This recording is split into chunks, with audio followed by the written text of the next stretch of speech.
පොඩි අදහසක් තියෙනවා. අදහස කියලා තියෙන්නේ. කියලා නෑ.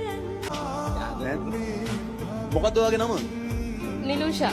දැන් මේ පොඩි වැඩක් කරන්න ආවේ. තරහ ගන්න නෑ නේද? නෑ. තරහයයිද? නෑ.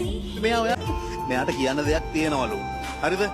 ඒක හැබැයි අපි දන්නේ නෑ මොනව වෙයිද කියලා. කියලා බලමුද?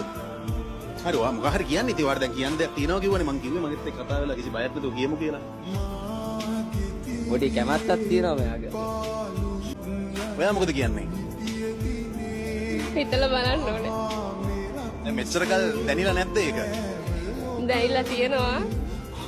හිටපු ගමන් ඇවිල්ලා කරදර කරනවා, හොයලා බලනවා. ඔයාට ඒක වදයක්ද?